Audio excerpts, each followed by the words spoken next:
Jai Jinendra. Welcome to Adults Class 2, Practical Applications of Jainism.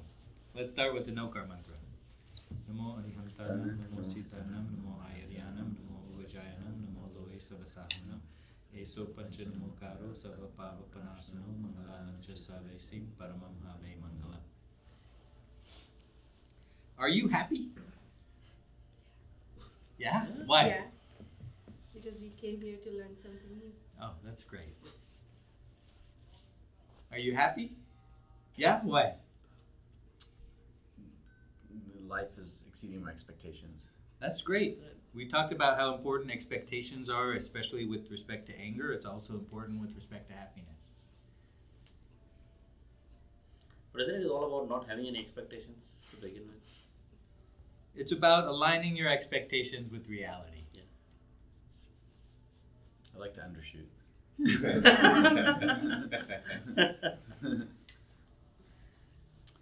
It's a tough question to answer for most of us, for some of us not, because it has a lot of interpretations.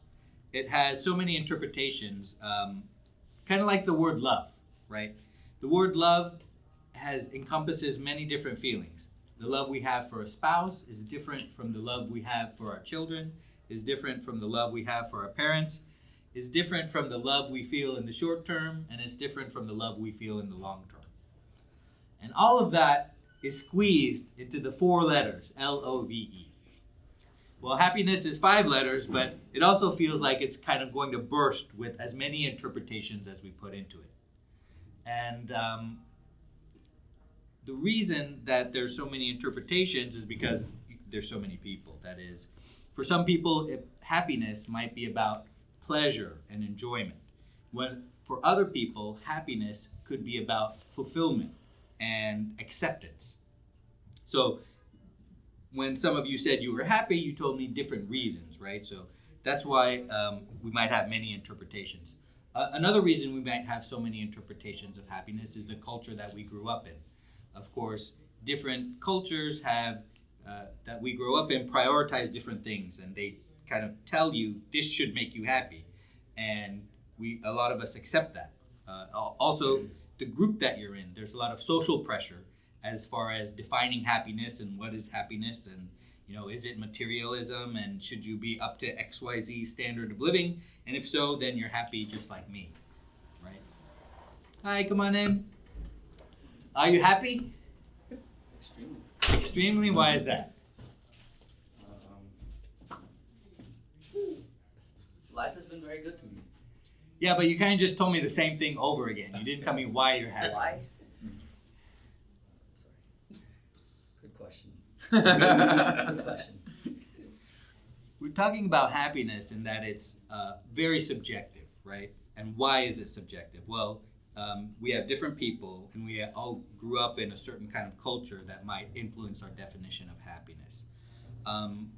There's also kind of what you consider moral and not moral that might determine whether you're happy or not, right? Just like love, there's short-term love and long-term love, and they feel different. There's short-term happiness, and there's long-term happiness, and they feel different. And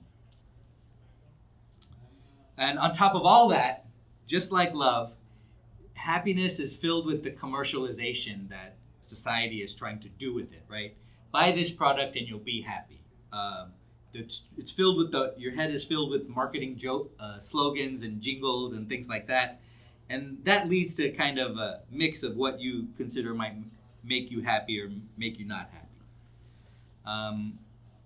So all of that is a reason why happiness is a very loaded term. And you should be very clear when you think about whether you're happy or not, in what respect you're defining the word.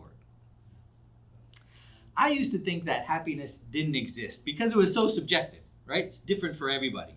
I used to think that when people said they're happy, they just kind of meant they were experiencing one facet of the multifaceted word we call happy, that, oh, they were content. That's what they meant when they said they were happy. Oh, they were feeling joy. They were feeling excitement. They were feeling pride. And I used to think there was no such feeling as happiness. But now I think that the fact that happiness is so subjective doesn't mean that it doesn't exist. Rather, it highlights the complexity of happiness and how it manifests in different people's lives.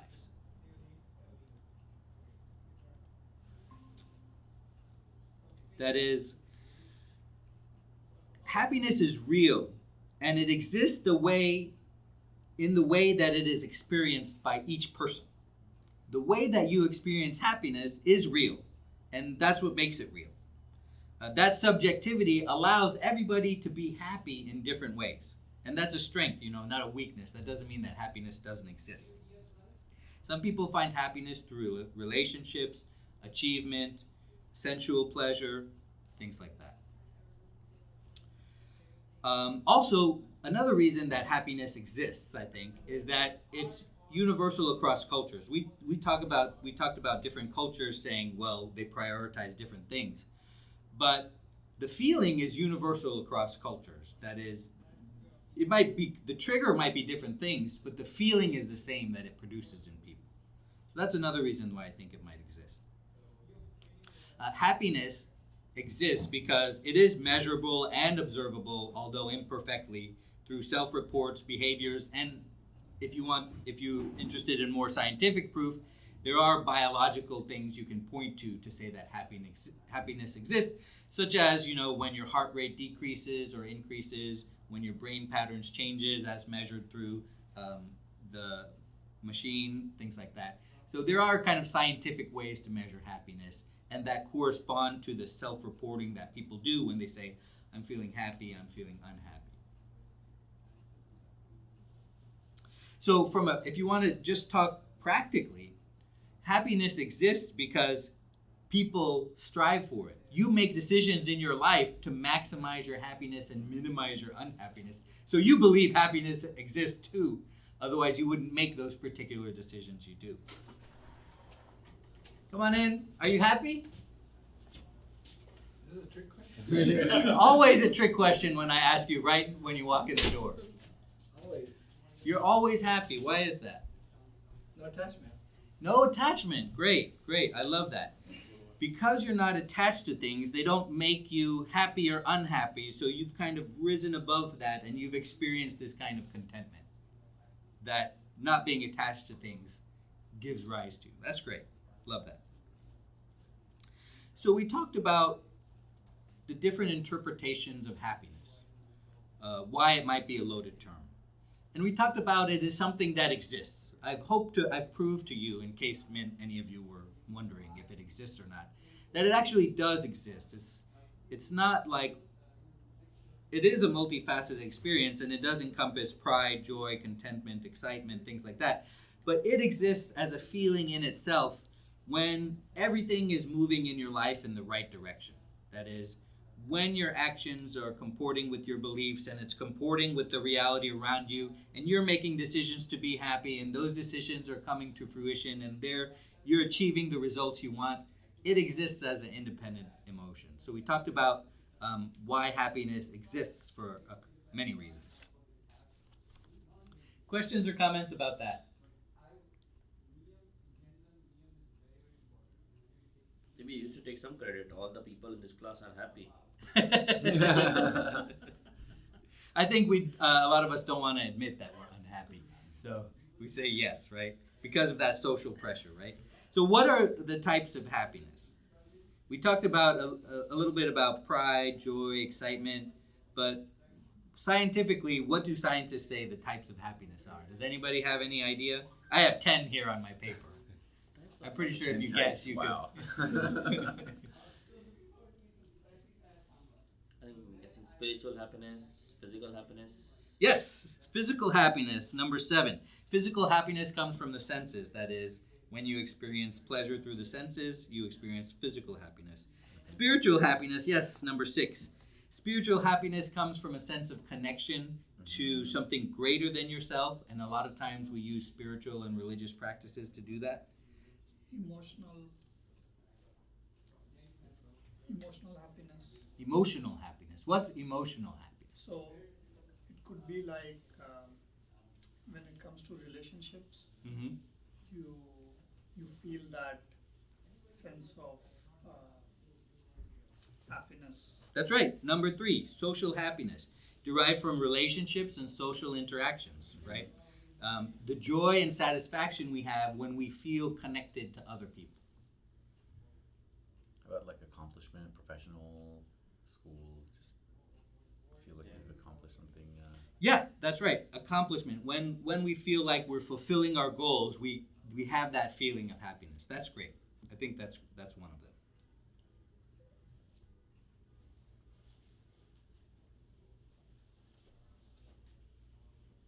Then contentment, I don't know if that also falls under. Yeah, that's right. Contentment, we kind of think of that as long-term happiness, right? When you're happy with the way that your life is as it's going. It's a little bit different from accomplishing goals and changing your life. It's like, I've accomplished so much, I'm content with what I have, I'm happy in that respect. Another type of happiness is hedonic happiness, right? You try to maximize pleasure and you try to minimize pain, right? We call that hedonism. So that's hedonic happiness. Another one is eudaimonic happiness, where that's the professional and sense of accomplishment. That's the scientific word for that, right? What is? Can you repeat that one again, David? Which happiness? The last one that you just. Eudaimonic. So Eudaimonic. EUDAIMONIC. And what is Eudaimonic that exactly? happiness. That's the happiness we feel when we accomplish things. Oh, okay. When we accomplish That's- goals. yeah. When we have a sense of purpose and sense of meaning, and we accomplish that. There's a happiness in what's called the flow state, right? Some people call it being in the zone. When you're working and you have you're not thinking about the clock, right? You're not thinking about food. You're not thinking about any kind of external stimuli. You put your phone on Do Not Disturb. You're working. You're in that sense of flow state, or you're in that sense of being in the zone, or being engaged with what you're doing, right? That's a different type of happiness. Come on in. Are you happy? Yes. Why are you happy? I mean, just generally. You're generally happy. Yes. So, but why are you generally happy? Do you know? So it's okay if you don't know. Sometimes we don't know. Have you ever thought about why you're happy? I mean, generally, it's just the latest thing that has happened with me. Yeah. And so the latest thing is always good? So you're always happy? I wouldn't say that. I'm always happy. But right now you're happy. So what was the latest thing that happened to you that made you answer yes? Actually, I was supposed to work out a few things. Yeah. Going around coordinating with my client and the tenants and all. Yeah. So I just, on the way, I did all of that. That's great. We call that eudaimonic happiness, right? The happiness we feel when we accomplish goals, Yes. when we're getting things done. That's a great way to be happy. The last three kinds of happiness are resilient happiness. That is, when you experience a low in your life or experience an obstacle and your ability to bounce back, there's a happiness that's associated with that. Cognitive happiness, that is, when you're an optimist, when you think good thoughts all the time and you just naturally do that. You can train yourself to do that. It's very hard. But you can be an optimist, and that's a kind of happiness. And then gratitude-induced happiness. We always talk about practicing an attitude of gratitude. We talk about keeping a gratitude journal. That's a different kind of happiness that helps you feel happy. So we talked about the 10 scientific kind of measures of happiness. There's more. I'm sure you could think of more, but that's what kind of the scientists say is happiness. I would say one that we derive as parents sometimes is the happiness from what our kids accomplish. Right. Right. In any of those categories, spiritual accomplishments, physical, whatever it is, the happiness we derive from others, I guess. That's great. Yeah. I think that is a different type that we often strive for and we feel very keenly. Questions or comments about that? So what does Jainism say? Well, Jainism, of course, says that you're a soul, you're not a body, and that happiness is an inherent characteristic of you. It's an inherent characteristic of your soul. Does anybody remember the characteristics of the soul? Infinite happiness is one. What are the others? All-knowing. Knowledge. Infinite knowledge. Non-attachment, one of them. So kind of, but it's not kind of the one of we talk about the characteristics of the soul. The other two are infinite energy and infinite perception.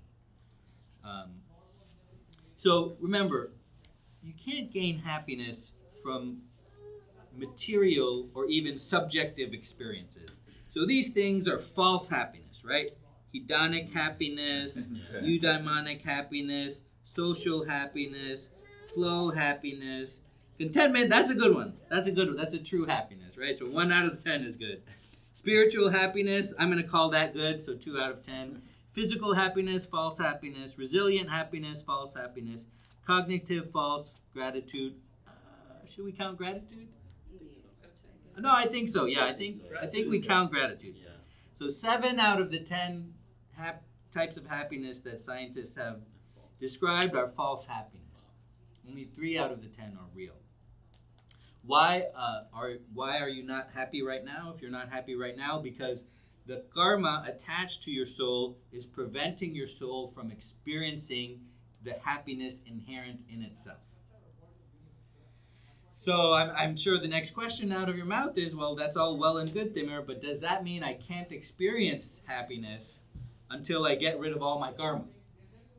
And the answer is no. Okay, there's a stepping stone before getting rid of all your karma to help you be happy. And it's chapter 8 in the book. It's Shama, Vinay, Sarlata, and Santosh. That is, these are the ways that Jainism says that you can be happy. That is, forgiveness, humility, straightforwardness, and contentment. Okay? These are the weapons you use to fight against your passions, which are anger, ego, deceit, and greed. Okay? So what does the book say about these? All right. Shama, forgiveness. By exercising the virtue of forgiveness, one experiences inner happiness and an increase in positive energy levels. The individual improves his or her physical, mental, emotional, social, professional, and spiritual health.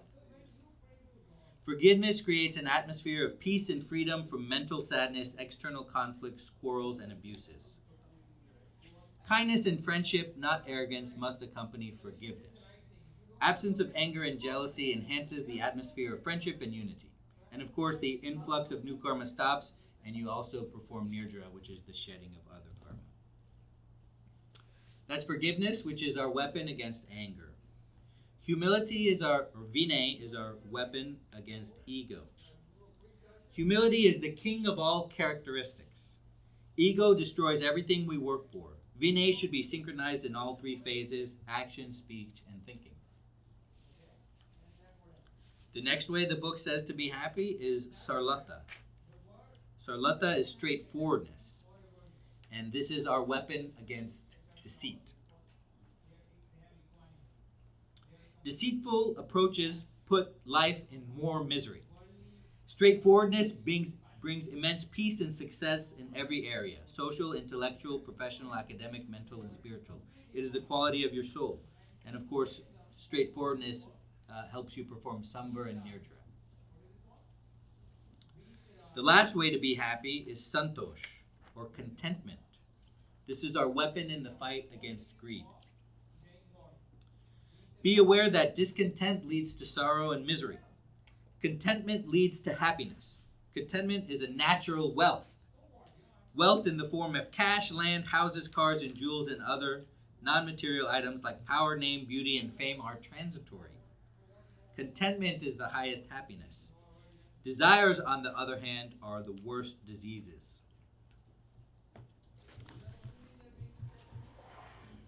Come on in. Are you happy? Are you happy? Yes. Oh, you're happy? Why are you happy? I'm here. Oh, that's I'm great. here. That's a great reason. So all it takes is for you to be here and you're happy. We've had a number of people say that they're happy that they're here. So these are the ways that Jainism says to be happy, right? To practice these things. And that's a stepping stone towards when you can experience one of the true happiness inherent in the quality of your soul. I've been talking a long time. Questions or comments about that? Yes. One comment. question. But I love these points like forgiveness, humility, straightforwardness, and contentment. Right? Straightforwardness is a tricky one specifically, right? Because sometimes you experience this in a professional world as well. When you're straightforward to certain people, it can potentially make them unhappy,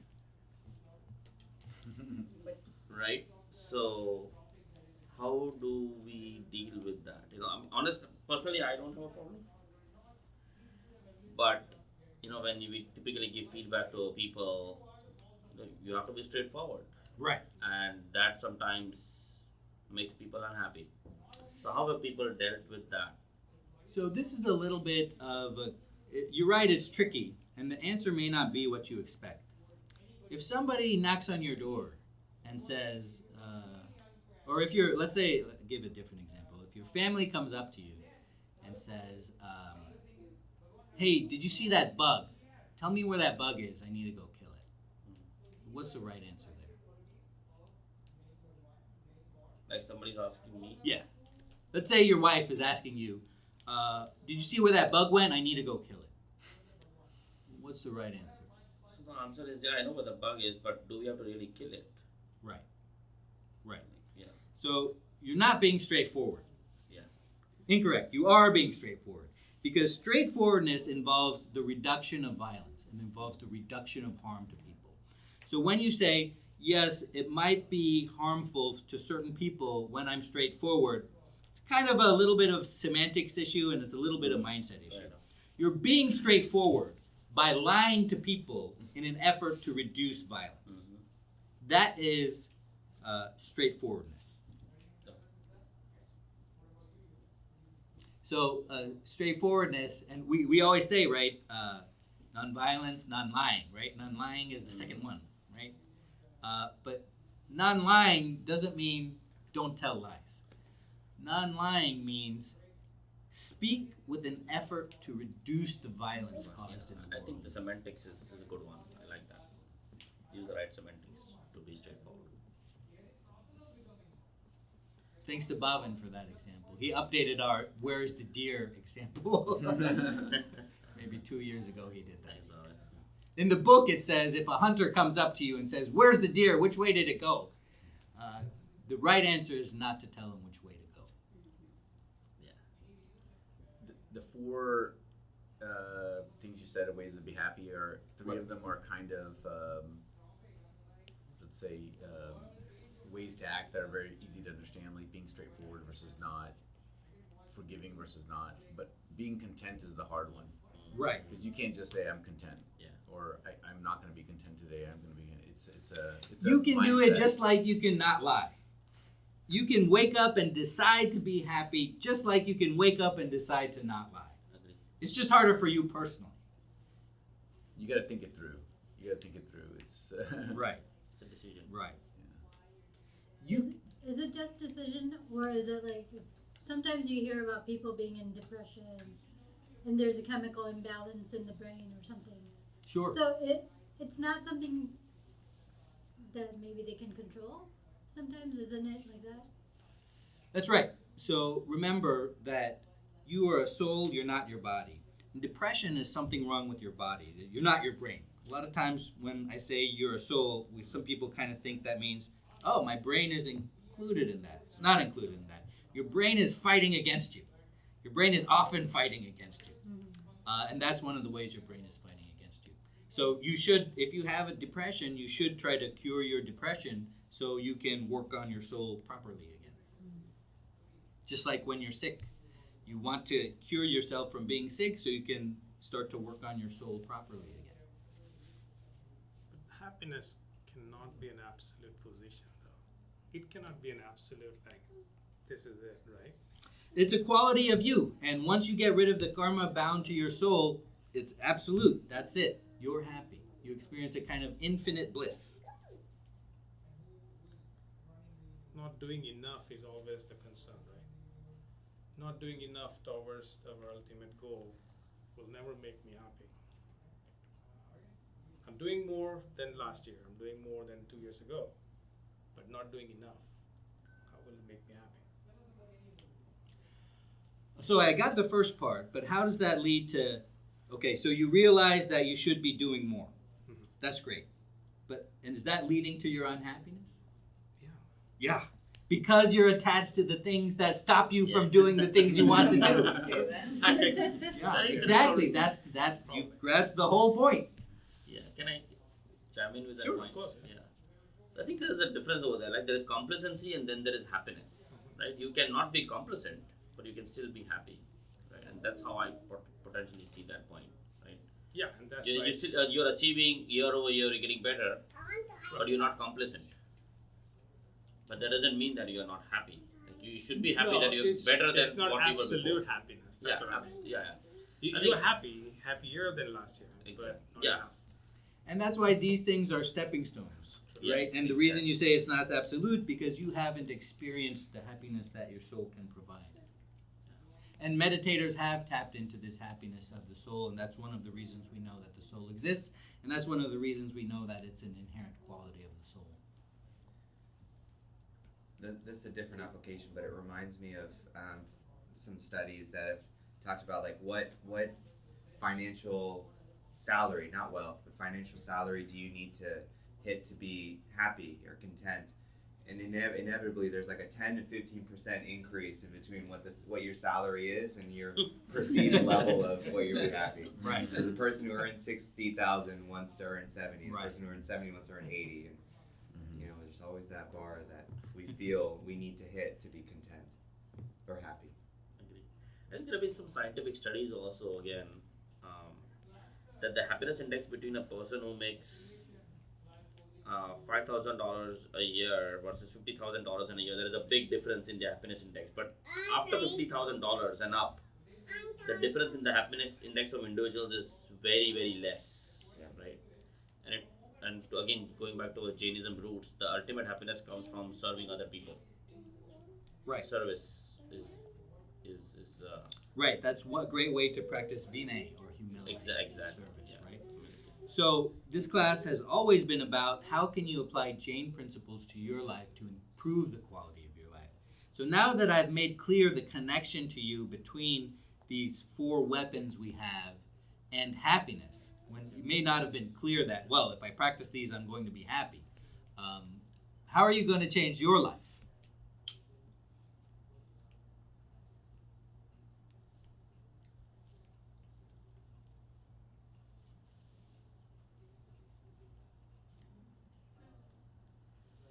I'm going to write these four things on a big piece of paper in bold letters and stick it in my wall That's great.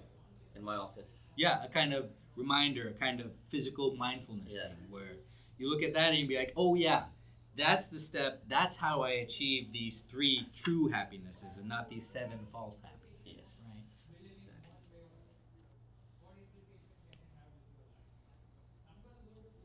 Well, what else does a book say about happiness? Well, happiness, hey, come on in.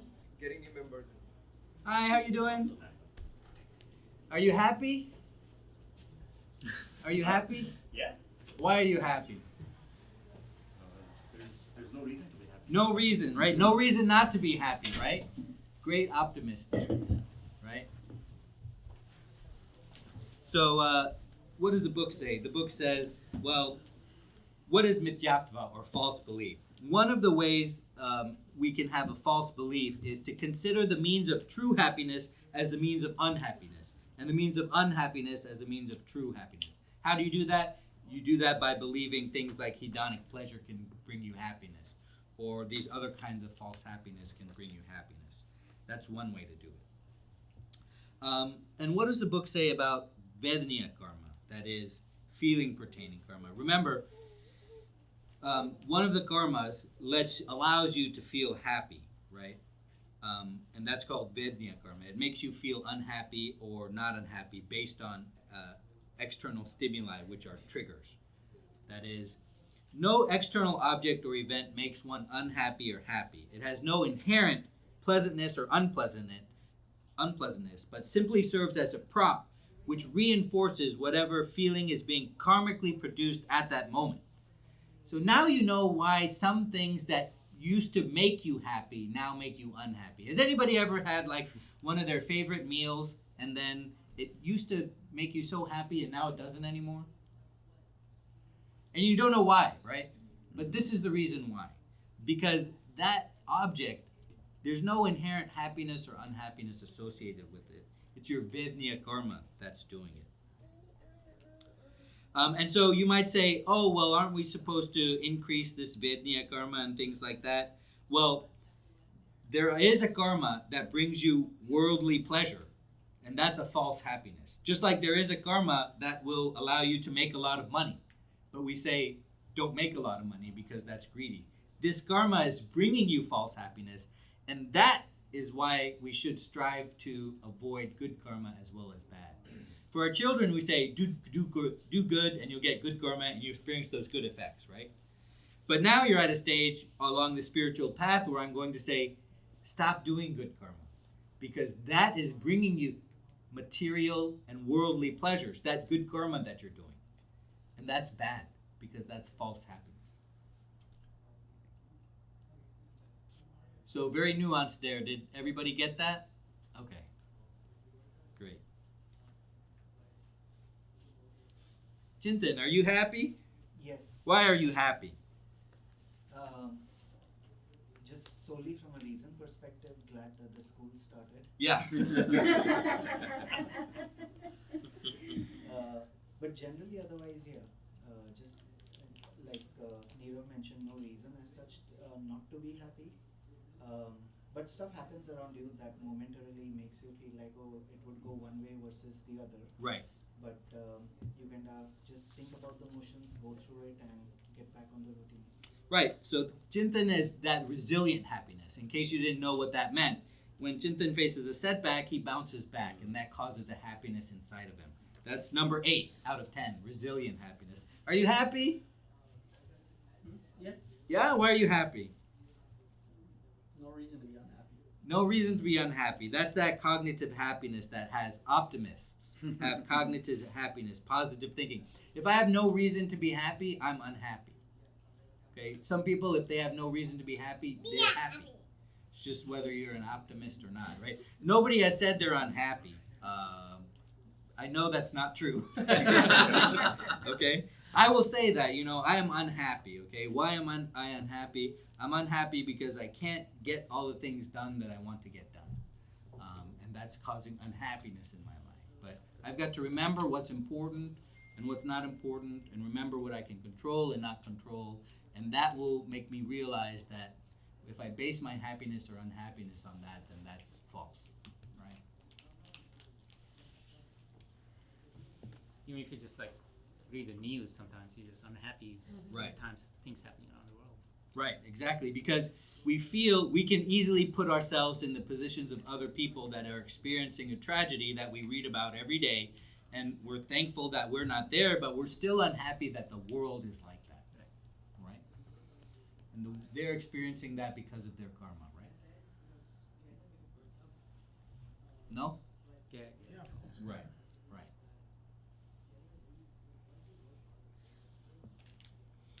What does the book say about happiness? One may argue that the senses are the reason that one's attained happiness, but actually control over your desires and sensual pleasures is the key of real happiness.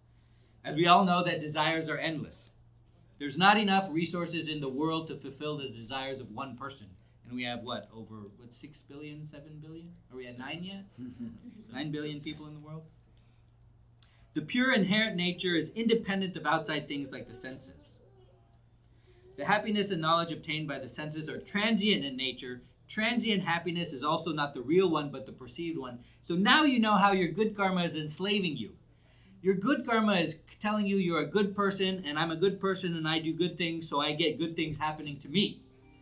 And that's a false happiness. That is enslaving you. That is trapping you in this cycle of good karma, which you want to escape. Once the jiva is liberated, he does not have any attachment to the material world or material affairs. His relationship to the material world is permanently terminated. In moksha, there's no pain, no material happiness, no suffering, no obstruction, no birth, no death, no sense organs, no affliction, no delusion, no deceit, no possessiveness, no sleep, no hunger, no desire. Very powerful language from the book. Siddhas have infinite knowledge, infinite perception, infinite conduct, unlimited energy, eternality, formlessness, and complete equanimity in moksha. The state of liberation is not describable in words. The best possible material happiness is not even equal to the smallest possible fraction of the permanent happiness that siddhas have in moksha. Siddha has complete pure consciousness that can be achieved by the one who endeavors as expounded by the omniscience. That is the state of ultimate holiness, ultimate efficiency, and unlimited energy. Very powerful words by the book, but here's where the book starts to go off the rails a little bit. Moksha is the supreme condition. It is not describable in words because words are budgals, and in moksha there are no activities. There's no room for applying any logic. This is not the subject of intelligence. Siddhas have no attachments, therefore they have no grief. Moksha is the subject of experience. How can a mute person describe the taste of a delicious food? This does not mean that the delicious food is not tasty. One can understand and enjoy the taste of the delicious food by tasting it. Similarly, no person here can describe moksha. One has to experience it. Whatever is being expressed about moksha is like the taste of delicious food described by a mute person. I have no idea what that means. It kind of goes off the rails there. That example is not very good. But if it speaks to you, then that's great. Comments or questions about anything we talked about? So we talked about why happiness is a loaded word, like love, because it has many interpretations. We talked about the interpretations of happiness. We talked about happiness existing. That is, I used to think it didn't exist. We talked about why it exists and why you should strive for it. We talked about the 10 kinds of happiness that scientists have described, and we determined that 7 of them were false happiness and 3 of them were true happiness. Then we talked about, well, how can we tap into that true happiness of our soul as a stepping stone before we get rid of all our karma. That is, we talked about Shama, Vinay, Sarlata, and Santosh, are weapons in the fight against anger, ego, deceit, and greed. And employing those weapons will increase the quality of your life right now. Not in the afterlife, not in your next life. Even if you don't believe in Jainism, even if you don't believe you're a soul, if you employ these virtues, you'll increase the quality of your life right now. So how are you going to change your life in a small way? Remember, we talked last week about changing your life sustainably. What changes do you want to make in your life to be happier?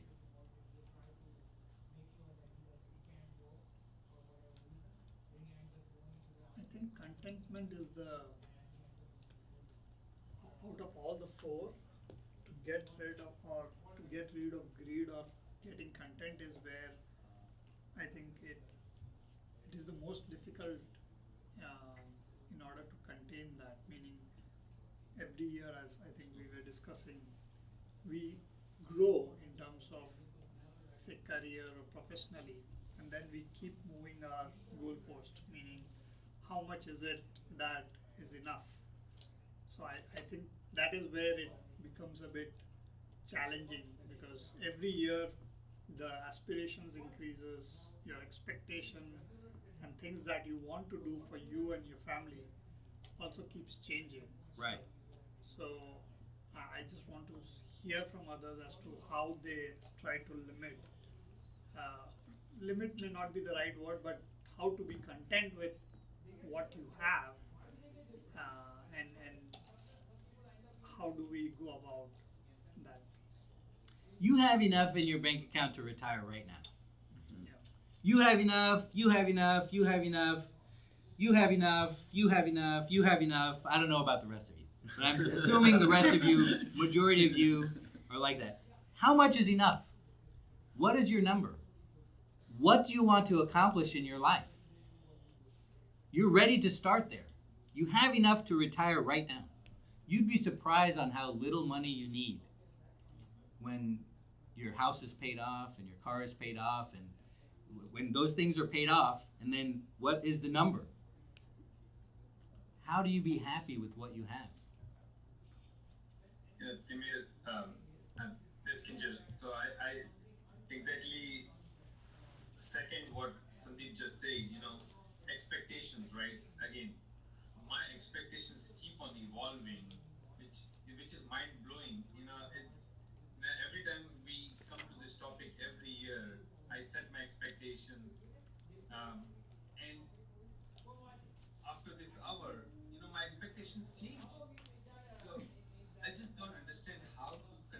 I don't want to say contain, but somehow manage expectation in certain way, because I think that is what leads to me particularly making decisions that I know is not good for me. Right, right. And maybe I can describe it like this. We are all falling into a trap of false happiness, this eudaimonic happiness, the happiness that we feel when accomplishing goals. We accomplish that goal. Great, what's the next one? Great, what's the next one? Great, what's the next one? That's trapping us in this cycle of being unable to retire and work on our souls, right? You've accomplished the material things you needed to do. Great. You might think, oh, I'll work on my soul when I'm older, when I actually retire. You can retire right now. Congratulations, you made it ahead of everybody. You can retire before 65. That's great. You have more time to work on your soul. And we're falling into that trap of thinking we're happy because we're accomplishing goals. We just told you that's a false happiness. You are not. It's a false happiness when you base your contentment on accomplishing goals. One of the traps that people. Believe that. I'm sorry, but Sure. why don't we? So I understand what you're saying, but I'm not like, what I'm trying to say. I just don't.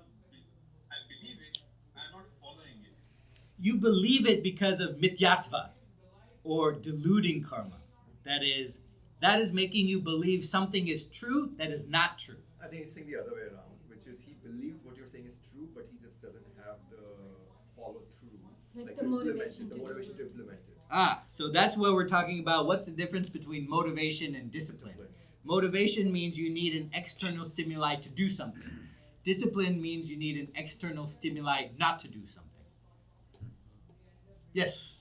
I think the other way also is what makes us worry about that is the unknowns, right? So in a way to look at it is what are those unknowns, like healthcare, time, place where we are from a kid's perspective, how much enough is enough, maybe get those unknowns out of the way, and then start looking at what additional things you need to work at to be able to see, to retire or whatever, Sure, yeah, those unknowns are killing us. It's like, oh, I have enough to retire. Oh, wait, I got to pay for my kid's college. Okay, I have enough to retire. Oh, wait, I got to pay for my kid's wedding.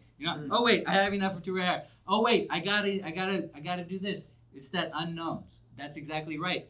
We invent reasons to do what we want. That is, to not retire. We invent reasons and we blame it on things like, oh, unknown, or I have to help my family. Guess what? All lies you tell yourself. All lies you tell yourself.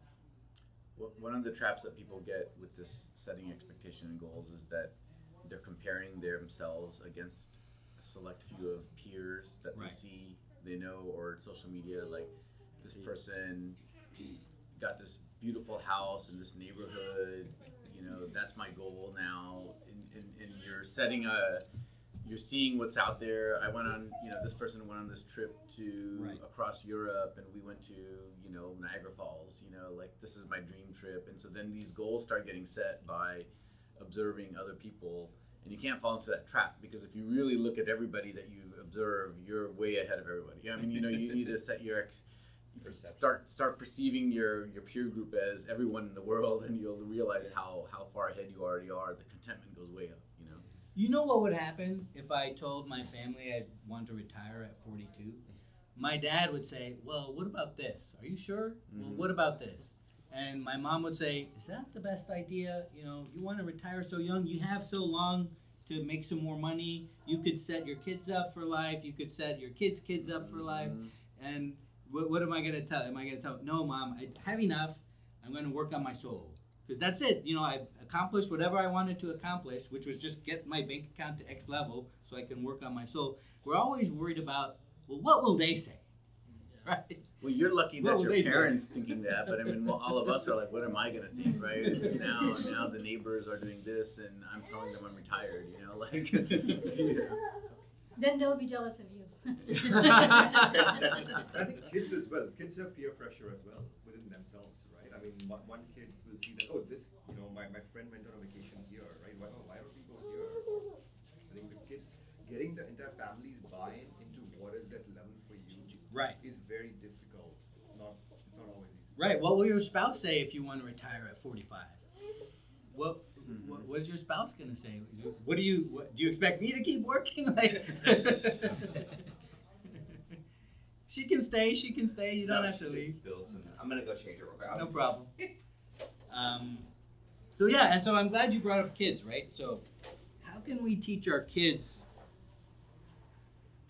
There's a lot to teach our kids, but how can we teach our kids how to apply these 4 weapons, and that these things are really false happiness, right? I wish somebody had told me, but would I have listened? Would I have learned, or would I have understood what somebody is saying? False happiness, How can we explain it to them in the way that they can understand? Yeah, but there's an internal battle, right? Like if I tell them, oh, being good, like making money and being educated and getting a good job. Right. If I'm telling them that's your goal right now, but then all of a sudden I say, oh, but that's false happiness, so don't follow that. Like then I'm telling them it's okay not to go to school, it's okay not to get a good job. Right. Like there's this internal battle we have, right? Yeah, and perhaps one way we can resolve that is to understand that the right advice can be the wrong advice depending where you are on the path, right? Just like we tell kids, do good things so you get good karma. Well, that's because they're at step 2 on the path. But if you're on step 8 on the path, that same advice is bad advice. So we can tell kids, yeah, this advice is for you right now. And then when you become an adult, remember that, oh, well, this is a kind of false happiness, right? So that may be one way to resolve it. That is, try to get them to understand that the advice depends on the frame of reference they're in, depending on where they are on the path.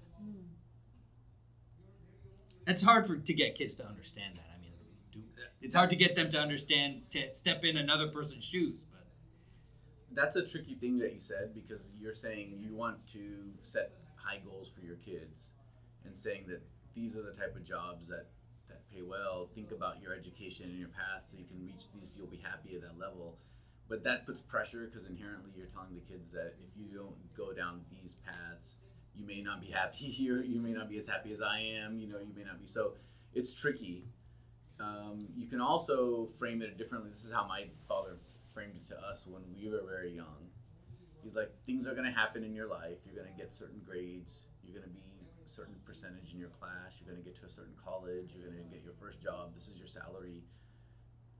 This is you progressing through life. This is the next guy progressing through life. They're both exactly the same. One guy can be miserable. One guy can be very content, right? So if you don't set expectations so high, and certainly parents should not be setting them so high that the only way to be happy is achieve this, but you don't set the expectations high, you can be very content along this whole path, and the next guy next to you does the exact same path and is miserable the whole way.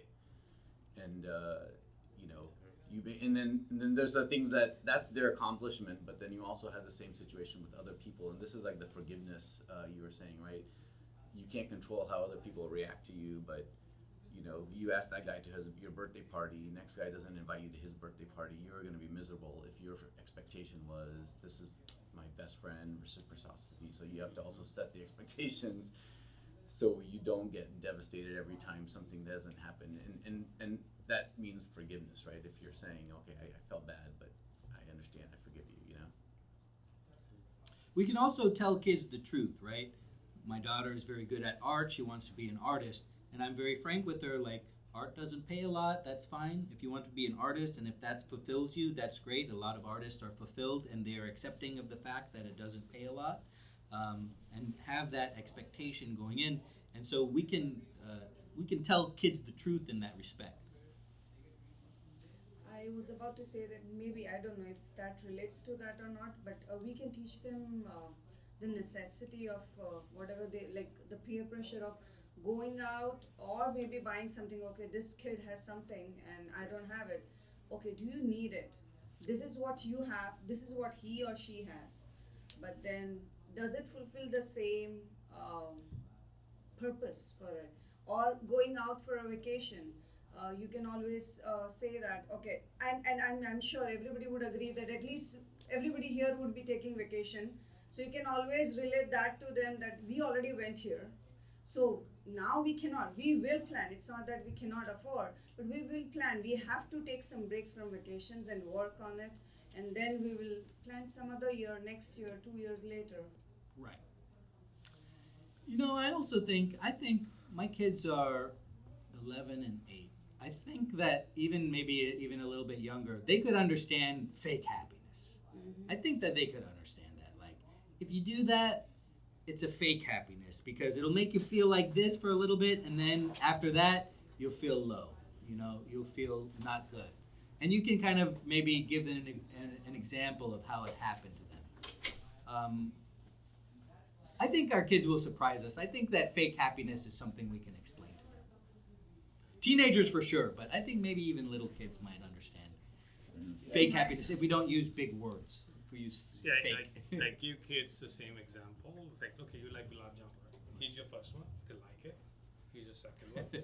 After third, it is a stop, right? Yeah. So there's always, it's the same item, it's not gonna make you happy more. That's a great example. Another thing is, like, as you grow, you used to eat 2 rotis, 3 rotis, 5 rotis, right? There will be a limit at some point of stage. All things will change is your plastic thali becomes silverware or a golden one, but the rotis will be fine. So just put those things in perspective that what you need is 5 rotis, that's it. Everything else around it is going to keep changing, but focus on 5 good healthy rotis. So this statement was made by my wife's boss, when they were talking about parenting, so I'll give the credit to him. But I think one of the good things that he said to my wife when we were talking about parenting, when they were talking about parenting, was the most important skill to teach your kids is how to make good decisions. Right. Right? Like, as long as we are able to provide them the framework of making good decisions, like, you have been a good parent, typically. Right? If we think everything that we discussed about, ultimately it boils down to making good decisions. And as long as we are able to give them, and the framework could be, if you're not able to make a decision, consult us. We can work it out together. That's also a decision. Right. You have to let them Usually, fail a few good times. decisions is though you mean like moral decisions, like do the right thing. Yeah, exactly. Yeah. Yeah. So But choosing like a career path is not a moral. It's like a I little mean, different. it can be moral or it cannot be. It can be any kind of decision that you have to make, right? How do you make a good decision? What are the framework you apply? What are the criteria you set in place? What is the weight that you give to each criteria? Like a typical consultant would do, right? So the process, I mean, The make them process. understand Right. the process so Complicated they know process, even any Kunal, is decision your making. kid your client as And well? then and they know the pros and cons of each of those, right? So. Yes, Chintan. Yeah, I mean, all I wanted to say is that also it's very important that us as parents, our kids are watching us as well, right? That's an example. Yes. Up until 7th grade, 8th grade, they are with us, not teenagers yet. They absorb all of that, what we are doing, how we are looking, what we are looking for, what we are buying, and materialistic stuff as well, right? I mean, it's a cycle of life. At the end of the day, as kids, I also remember what my parents did, Yeah. So I feel like perhaps it's fair to earn that money, to live a life, and I have the rest of hopefully 20 years, 30 years and longer to do my suffering, search for my soul. But it's just that cycle of life that we have to go through, right? Yeah. Thank you so much for your time this week. I really appreciate Very nice that. class. Thank you. Thank you. Thank you. Thank you.